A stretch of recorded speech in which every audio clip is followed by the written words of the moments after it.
How are you? Although it's beautiful outside, I'd rather be outside playing in the dirt. My apologies for being in the car. I just got off a plane at Logan and fought my way out of the city and pulled over. Okay, well, thank you for doing that. Yeah. So I'd like to call the meeting to order. This meeting is being recorded.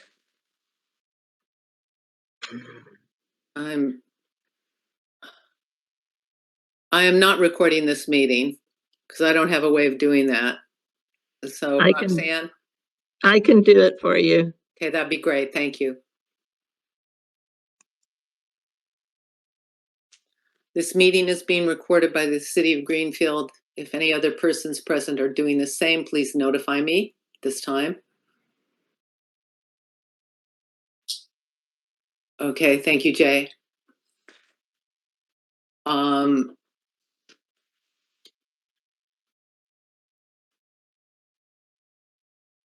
That's all I need to say at this moment. Roll call. Nancy Bershoff, I'm the chair of the Board of Health. Alyssa Valbona, member. Sam McIver, member. Megan Tudrin, public health nurse. Jen Hoffman, health director.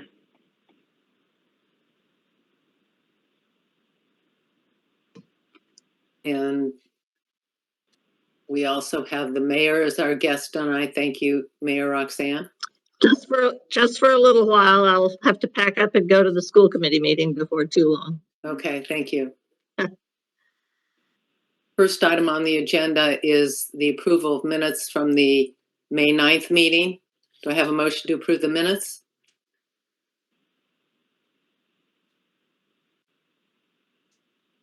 A motion to approve the minutes. Pardon? I put a motion to approve the minutes. Thank you, Sam. I'll second that. Okay. Any conversation? Discussion about them, problems? Okay, all those in favor?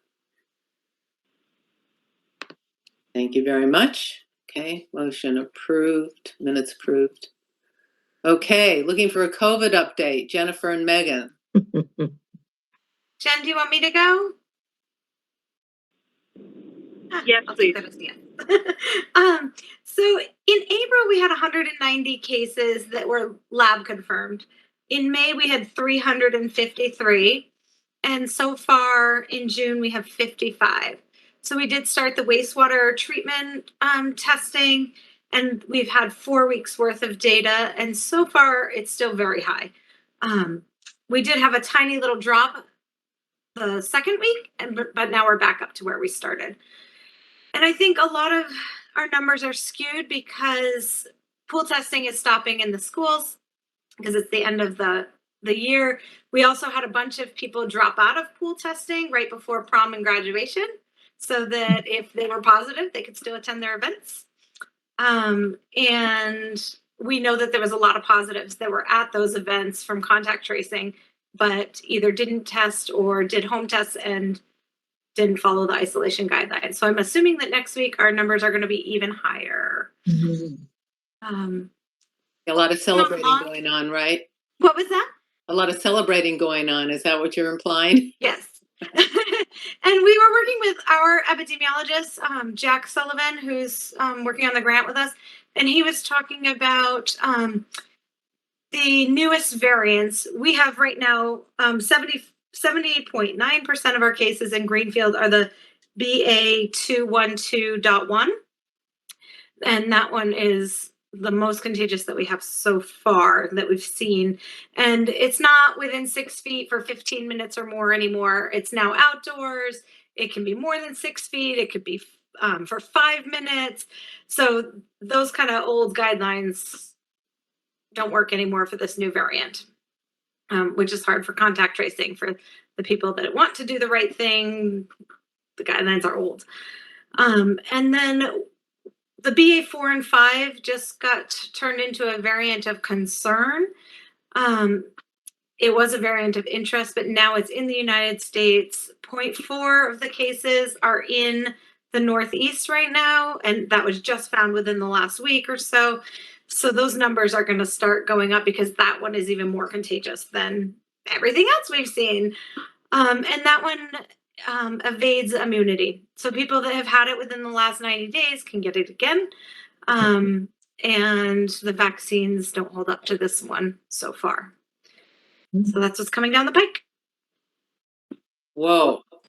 Do you have any sources on any of that stuff you could pass along to us? Yeah, I can send you the wastewater testing. I've got that one. I was newest thinking one? more on I've got the wastewater from the board Okay. packet. I was thinking more like guidelines around like distancing and outside and stuff like that. Like if you've anything from like CDC or like WHO or anything like that that you could pass along, that would be really helpful.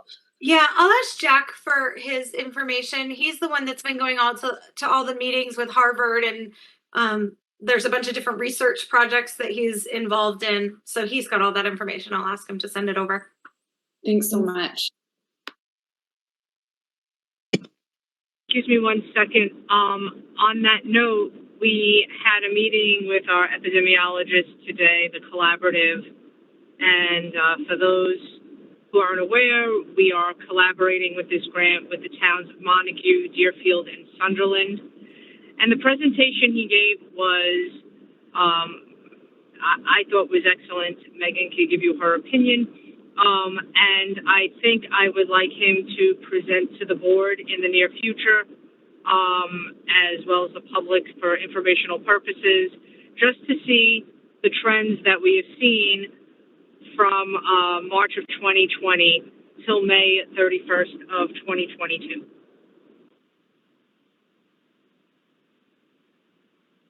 Boy, we are really getting pounded by this COVID.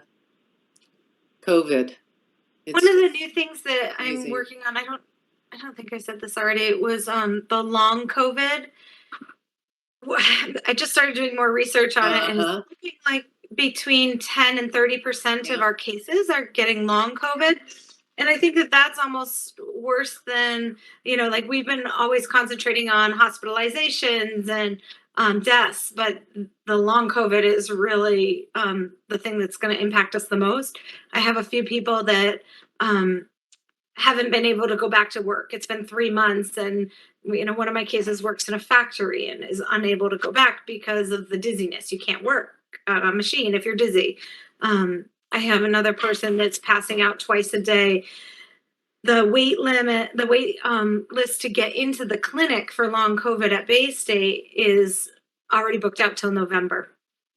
So that's kind of what we're seeing right now too, is that it's not talked about so much, but it's absolutely debilitating when people get that. Yeah.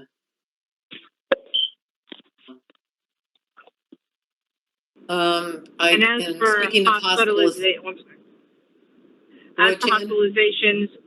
they have been on average the past couple of weeks about five cases per day, which is higher than previous months. Yeah, five total cases a day on the average, not 5 new cases a day, right? Yeah. Okay. Sobering, difficult to comprehend what to do. Yeah. All right. Well, let's move on. We have the next item on the agenda is a tobacco violation. Alyssa and Sam, did you get the email about that? Okay, and I think in the board packet was the regulations about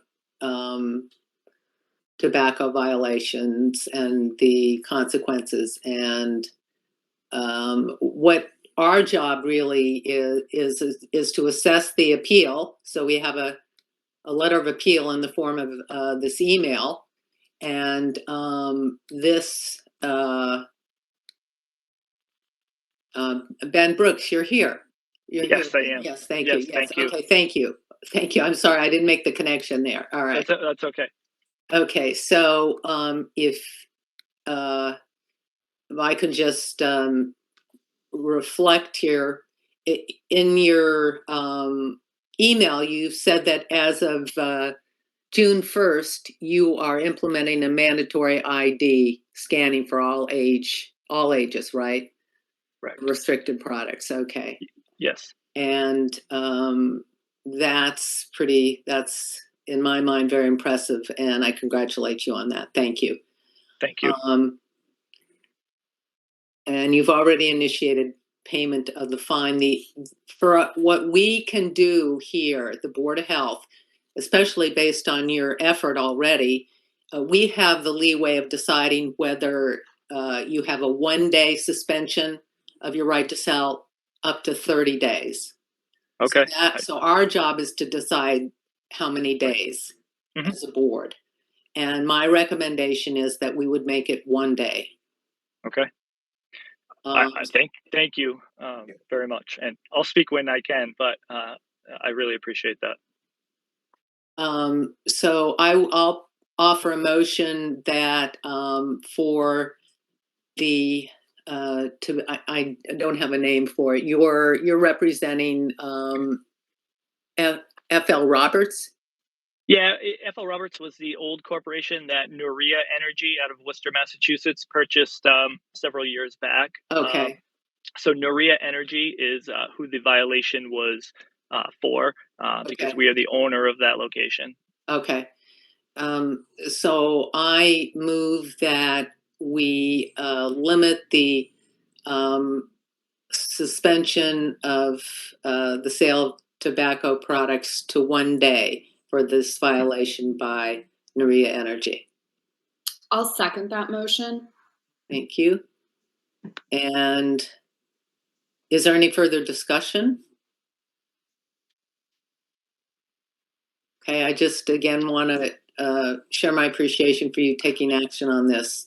Yes. Oh, absolutely. And I just want to add that, we take this extremely seriously. Obviously, we had this in the works. We made a significant investment in the technology it takes to do the ID scanning. We just came up a few weeks short of this violation, but now it's not just an entering of a birth date at the register. It's an actual scanning of the barcode, or it is completely blocked from being able to bring in a price for those age-restricted products. And we've done that company-wide from Maine to Connecticut. And we're proud of that, and hope that we expect it to be very effective. We value our standing in the communities and view our view it as a privilege to be able to sell tobacco. It's not a right, and we do take it very seriously. So thank you very much. My only question is, how do we determine what day and how we go about it? I have very little experiences. Thankfully, we don't have this happen very often across our 150 stores. But if you could explain how we go about doing the 1-day suspension.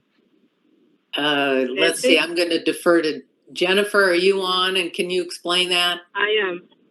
Well, I think that since this violation occurred early to mid-May, I would kind of like it to be effective as of midnight tonight till 12:01 the next day. I'd like to just do the penalty pretty much immediately. Yeah, I'm sorry. I have John Paninchny with us. He's our director of operations and responsible for all store operations. I'm the tobacco category manager, so we work in tandem together. And John will be more involved in the actual execution of the suspension. So, John, do you have any questions with that? No. First and foremost, thank you, board. This is obviously not the circumstances I would love to meet you all, but nonetheless, here we are. So I will make sure that the store at 12:01 to 12:01, the 24-hour period, ceases cigarettes, and I will call the store as soon as we get off the phone. And I certainly thank you. We worked hard on this technology to make sure that this doesn't happen again. And we're not proud of it, but we understand that's the risk in the business in which we do. but protecting our guests and the underage community is vital to us. So, and for what it's worth, too, I heard the conversation around COVID. If anyone is interested, we have a pretty in-depth COVID plan that we use the Churchill captive. And we use the CDC guidelines. So we take our COVID standards extraordinarily serious. And, anything that you guys feel that maybe we could do better on, I would love to get together as a group. We do that in some of our communities up in Maine with the Better Business Bureaus and town halls up there as well. So if there's any interest, because we have 2 locations in Greenfield, our door is always open to work with you folks to keep the community safe. Thank you. I appreciate your comments. I appreciate you coming, personally, both of you, and I'm delighted to hear about how you're managing this, and hope that you're a leader as far as that goes out in the field of other businesses that are selling. We are. We're one of the first Yeah. in New England to do the ID. All scan. right. Yes. Yeah. Yes. Yeah, there's only one other company doing it, and they beat us to it because I initiated this when I came from BJ's Wholesale Club, where that's where we did do it. So we initiated that here. But again, we were at the mercy of the technology. We got it, we purchased it, we installed it, and we're ready to go. So I will send, would someone like confirmation? I can be, I'll make sure that I have the district manager up in the store tomorrow as well, to send pictures to the team, or how would you like confirmation that we are doing what we're saying we're going to do? I'm sure you may have someone swing by the store, possibly. I don't know. Jennifer? Yes. So confirmation, as soon as you put this in effect would be great. You both, I think, Mr. Brooks has my email. He does. And myself or one of my inspectors will be by tomorrow at some point. Perfect. So what I'll do, Ben, is I will send you a picture. What I'll do is I'll remove all the cigarettes from the case, so they won't even be visible to the guests. And we'll remove them for 24 hours. I'll email you a picture, and then you can send it to this population here. Excellent. Thank you, John. Thank you. Thank you, folks. I appreciate all your consideration in this. Thank you. Take care now. Bye-bye. Bye. I think we might still need to vote. Did we not vote? We didn't vote. That was all discussion. Oh, okay. All those in favor? Good. Thank you for reminding me of those important items. So I get lost in the whatevers. It's a lot to run a meeting and Yeah, to manage it all. I totally glad to have the backup, believe me. Okay, next on the agenda is the Lunt property audit. And I know a number of folks have joined this evening to hear about what we have to say about that. So I'd like to open this conversation by saying this has just been plain difficult for me personally. I think it's been difficult for a lot of people going through the process of knowing about the Lunt cleanup, the needs, the DEP audit, and so forth. And we've had a number of days. I'm just going to read some remarks that I've written up here because that'll let everybody know where I'm at with this. So we've all had a number of days to read and digest the Mass DEP audit. And there are 6 areas outlined that require attention and more work.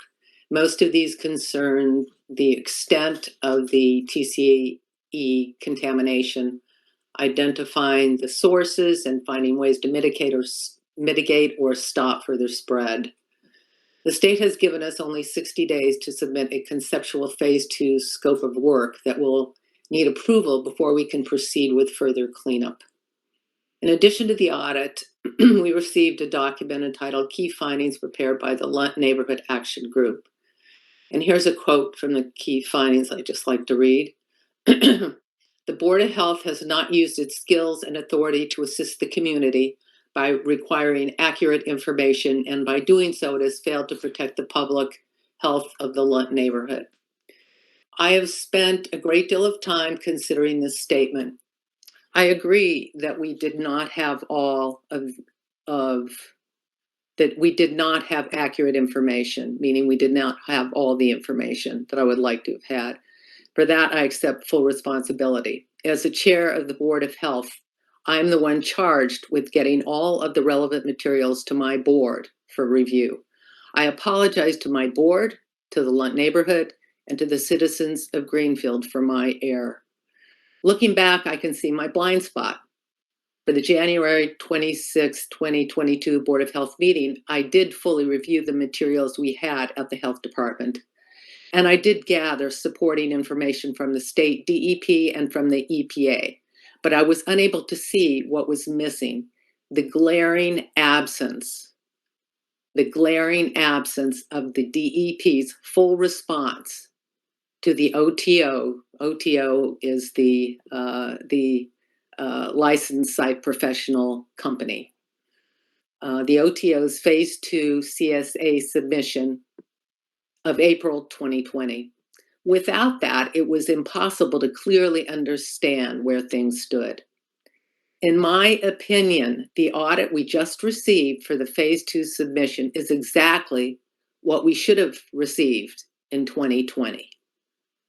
I was also misled by a DEP communication to Glenn Ayers of January 21st, 2022, which seemed to indicate the phase 2 report was received and that nothing was amiss. Obviously, this was inaccurate. While I am dismayed at my own misunderstanding and the lack of proper and timely feedback from the state DEP on the 2020 phase 2 report, I am very grateful to the public involvement process for forcing the state DEP to finally respond. Now it is crystal clear what needs to be done. The city has 60 days to submit a conceptual phase 2 scope of work and complete the actions in the audit and submit those to the state. I am aware that some citizens are calling for a new LSP, licensed site professional. We have received a number of emails from Greenfield citizens recommending that we hire a new LSP, we, the city. Given the short time and the uncertainty of how to go forward with that, even if it is allowed by the state, which I'm not sure it is, I do not suggest that option. Rather, I would call on a senior member of OTO to provide additional oversight of the work by Bruce Nicholson, and that the city, the Board of Health, and the public involvement process pay close attention to this next phase of the cleanup.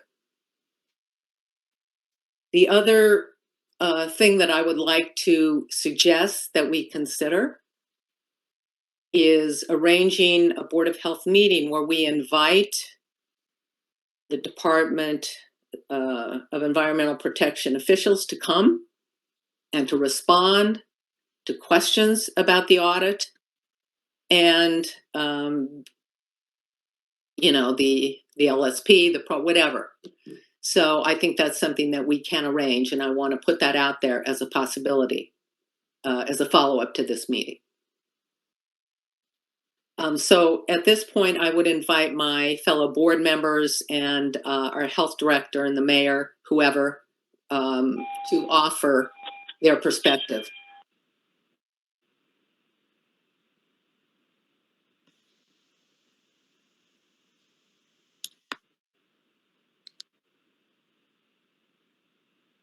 Looks like Sam has a hand raised. I feel at this point we don't have enough information to make any decisions. I think we have a lot of questions, a lot of unknown information. And I think I agree that we should really table this discussion until another meeting where we can get more people here to answer our questions. Yeah, I really like the idea of having someone from the state come and just give us a little bit more information and help walk. Hopefully, I'm sure lots of folks are involved in next steps right now, but just shed some light on what our options are for next steps, because 60 days is just, it's really not that much time to do. 60 days is a really quick turnaround. So I'm grateful for this audit. I feel like it did what is supposed to do. And I'd love more explanation from the DEP.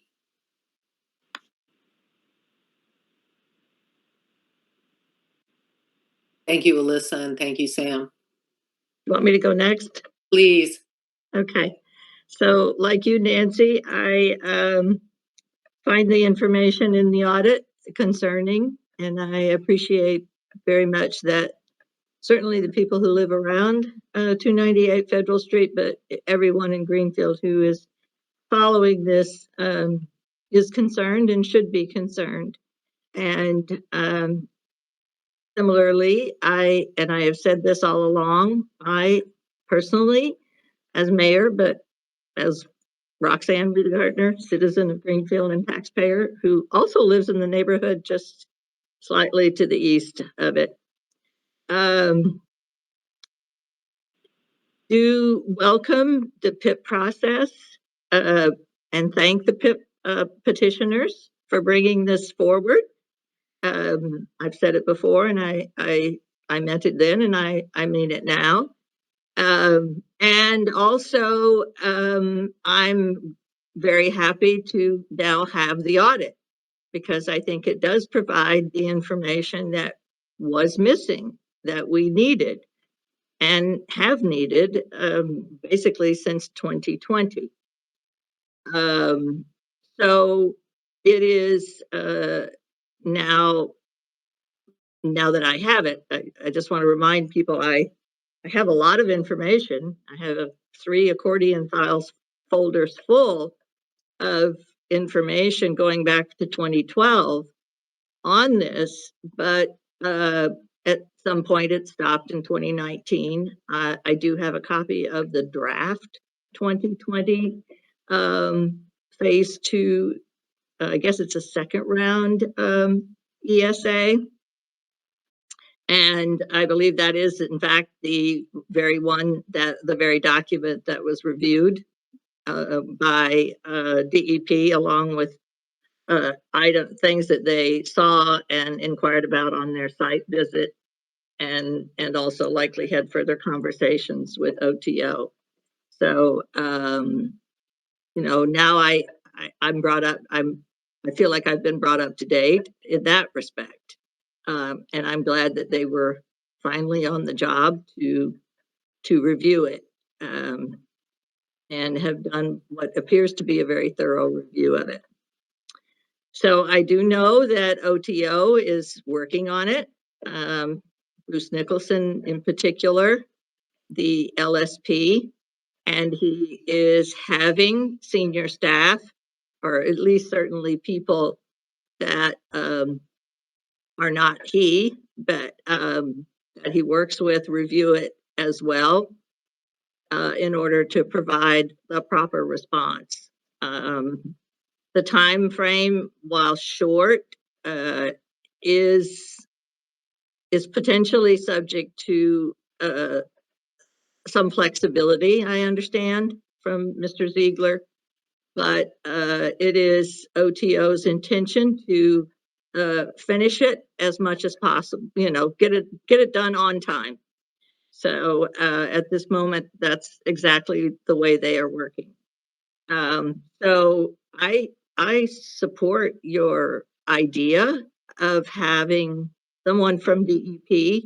They certainly do have Western, what they call the Western region people I don't know what that is exactly, what area, the entire area that it covers, but have them come to a meeting of the Board of Health in order to get your questions so that you can also now participate fully.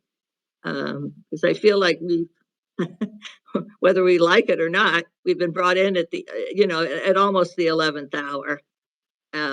So you can rest assured that I will give the information that comes to us from OTO, along with my lawyer, who is an environmental lawyer, and does handle these types of cases a lot, and has worked in the past for Greenfield.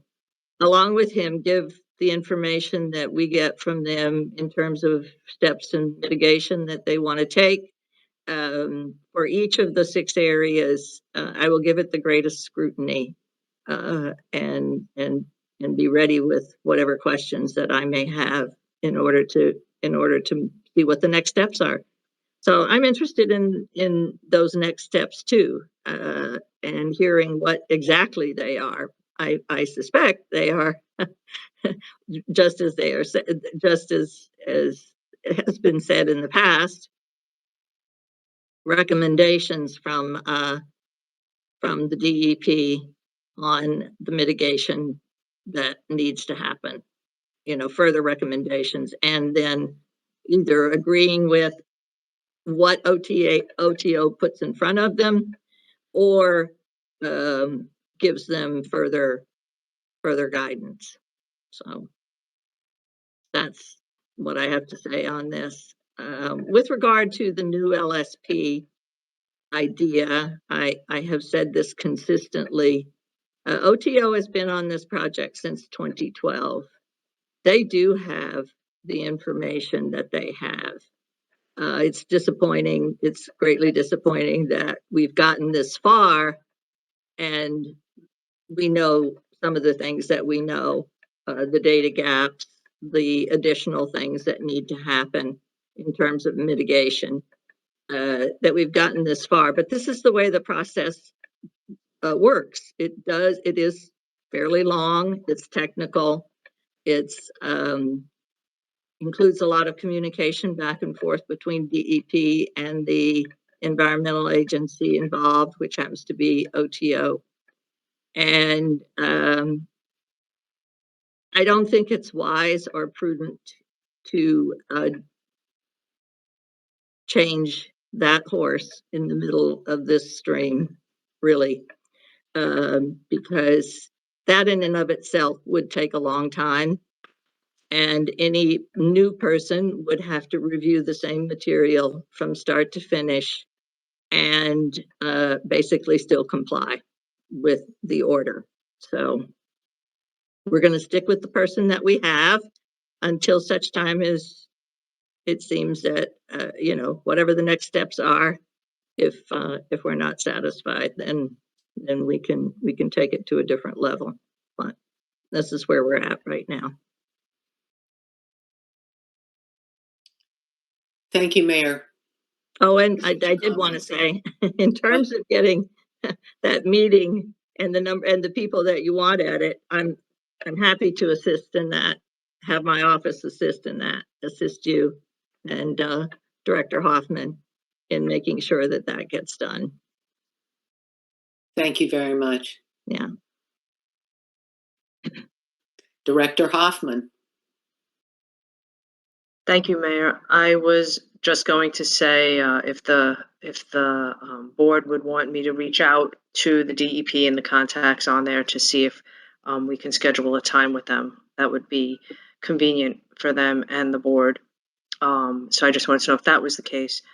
And Nancy, I did want to reiterate, and I think everyone feels very similarly that's spoken on the board as well as the mayor, that and as everyone knows, records requests were pulled, and we never had that second phase 2 report. So, so it's very disheartening. So I just wanted to let you know that it is discouraging, but I'm hopeful at this point that everything's going to be done appropriately. Thank you.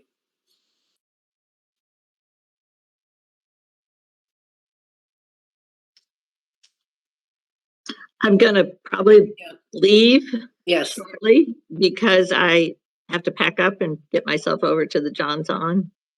So,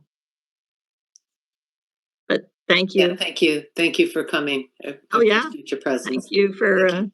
doing the work that you're doing. And as I said, once again, thank you to the petitioners and the people that have their eye on this as well amongst our citizens, because they've helped bring us to where we're at, and to get the DEP off the dime. So thank you.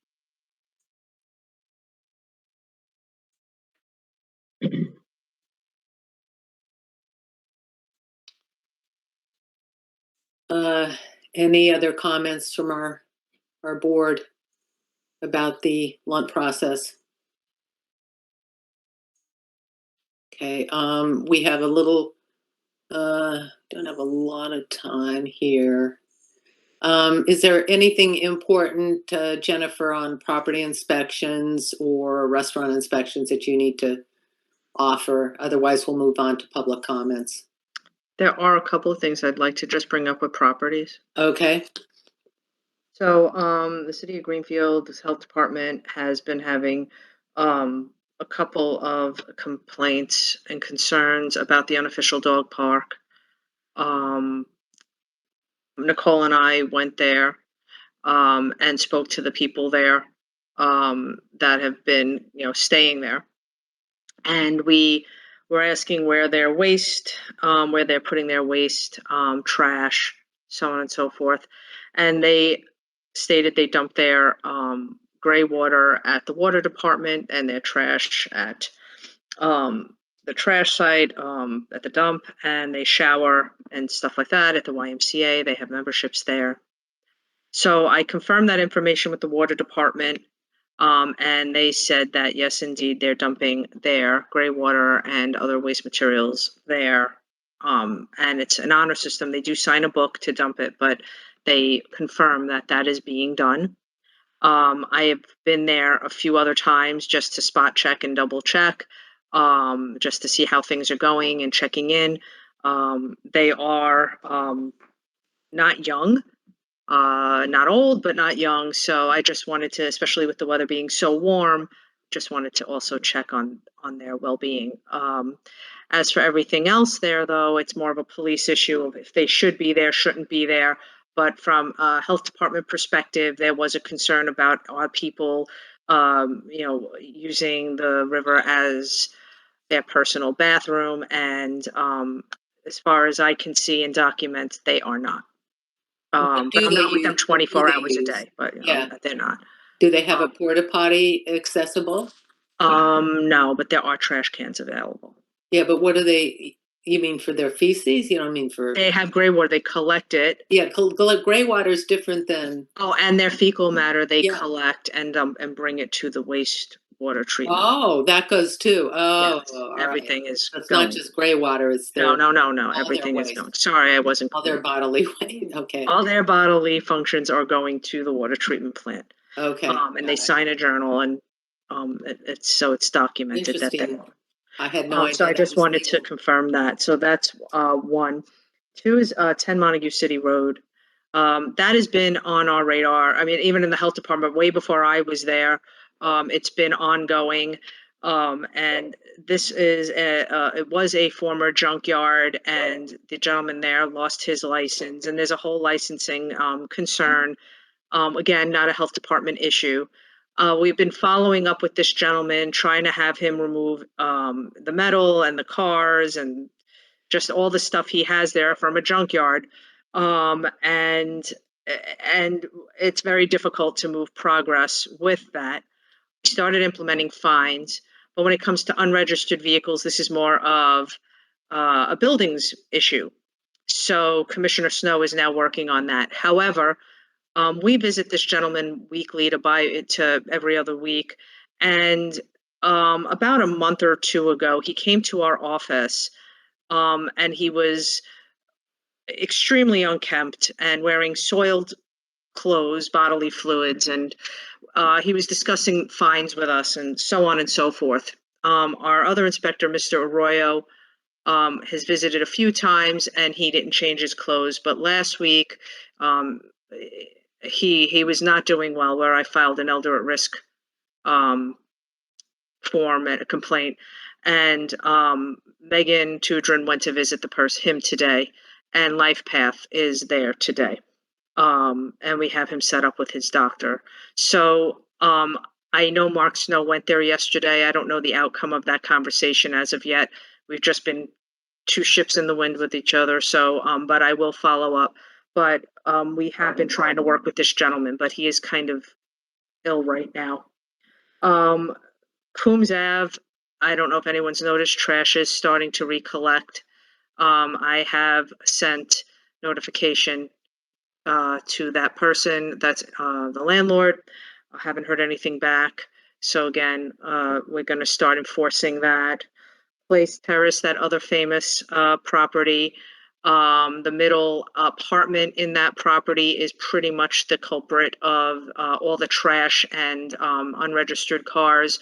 So besides the owner of the property, I also put an order to correct to that tenant personally.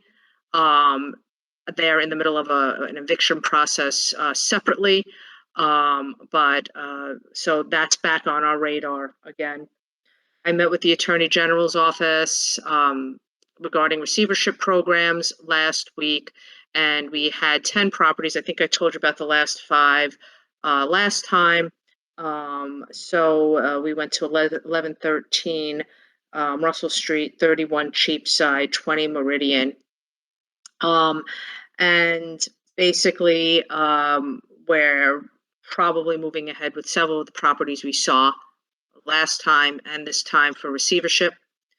There are 2 properties we saw that were not actually condemned yet, but economic development thought they were. However, I wrote significant orders to correct on them. They're still occupied and owned and just having some significant issues. So that's what's going on with properties. Okay. Great, thank you very much. Thanks. for your report. Restaurant inspections. So since that's the next thing on, we've picked up our restaurant inspections. I've been doing many myself. I've been telling the restaurants in the community, now that we're, back in the swing of things, we're trying to get all our restaurants kind of aligned and on a schedule. So I told all of them that we're going to be visiting again in 3 to 6 months, not because of anything that was wrong. We just want to get on a more set schedule. It's a minimum to do 1 a year by the code. So I want to pretty much go more than even twice a year, but people aren't used to that. So we are definitely pretty much almost done with all the restaurant inspections in Greenfield. I think we only have like 4 left. But they are now going to be on a schedule that's going to be much more consistent.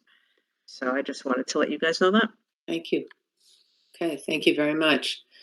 So I'd like to move on to public comments. We have 15 minutes. I need to know how many folks would like to comment to understand how. So we have one. How are there others? I see one.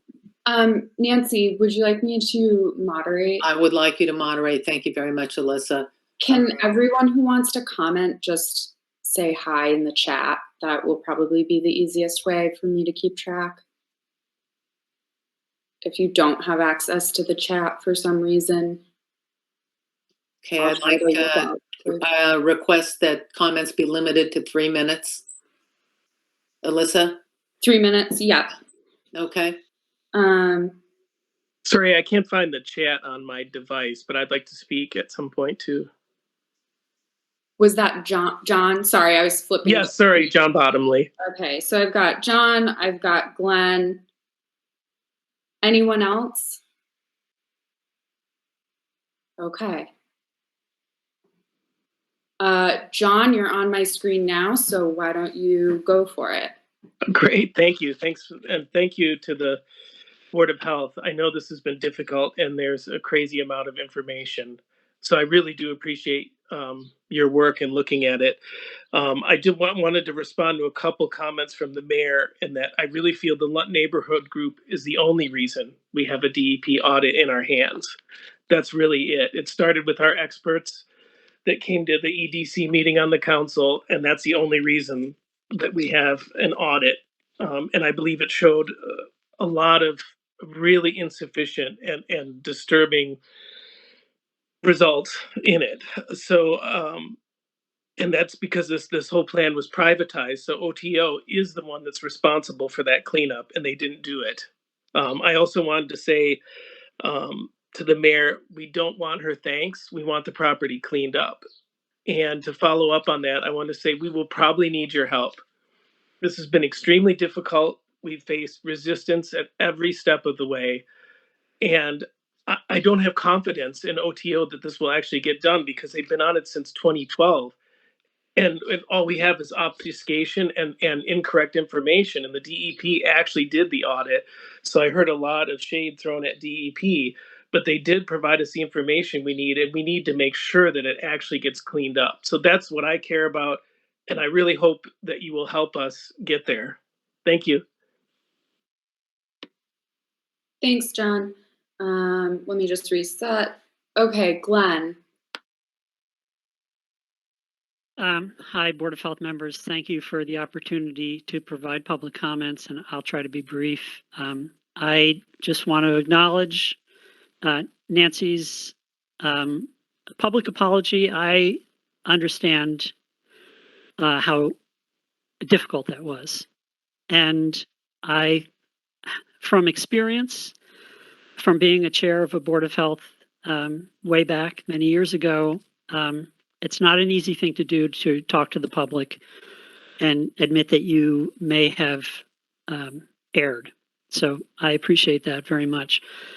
I just want to say that, as this board would understand, in housing matters, a lawyer cannot represent, in a landlord-tenant dispute, a lawyer cannot represent both sides.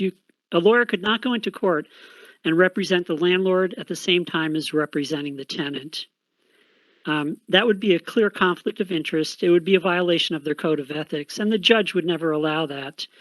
In this case, we have a landlord-tenant situation, and it has turned into a dispute, whether the mayor admits it or not. 401 Liberty Street is the tenant, the city is the landlord, and we do not agree on what needs to be done at Lunt. And the tenant told us that at the PIP meeting, that they will do nothing unless forced to do it by DEP. And that is not DEP's job. That's not what DEP does. This is a very unusual thing, to have a municipality issued a notice of noncompliance. It is very rare. And I've worked in this area my entire career, and I can tell you it doesn't happen often. And so what we have is a situation where the LSP works for the tenant and pretends to submit information on behalf of the city, and that is completely illegitimate. And what the city needs, and the audit points this out very clearly, and everything up to this point shows, the city needs to have an independent LSP to review this information. I don't expect the Board of Health to have the expertise to do this. We need professional help. We need that. We cannot go forward without the city being adequately represented by a competent LSP, because the tenant is conflicted. The tenant wants to do what the tenant is best for the tenant, and that is not the best for the citizens of Greenfield. So I'm not going to give up on this fact. I'm going to push it, and if necessary, we will petition DEP to take over the cleanup of Lunt, and to hire, DEP has the authority to hire an LSP at the city's expense. So if necessary, we will do that. And again, I want to thank you for what I consider to be a different direction that the board is taking regarding this, and it is greatly appreciated. Thank you. Thanks, Glenn. Anyone else for public comment?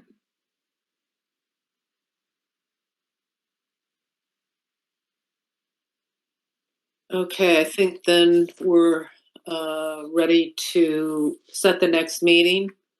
And Nancy, yes. would it be possible, or would the board be interested in having Jack Sullivan come in for a presentation? You're talking about the epidemiologist? Correct. Sure. Because it would take up more than a board meeting, so Yeah. I think it should be held separately. Yeah. And we're also talking about having a meeting where we invite the DEP. That I could, soon as I speak to them, I will get you guys the date of when it's, or dates. I'll ask for a couple of dates. Okay. So I think rather than scheduling a next board meeting, I'm just going to close my calendar and say we have other things that we're going to work on first, and that will help us determine, what the future will be. So let's do that first. Okay, is that good? Thank you. All right. Do I have a motion to adjourn then? I'll move to adjourn the meeting. Okay, great. All those in favor? Aye. Thank you very much, everybody. Be well.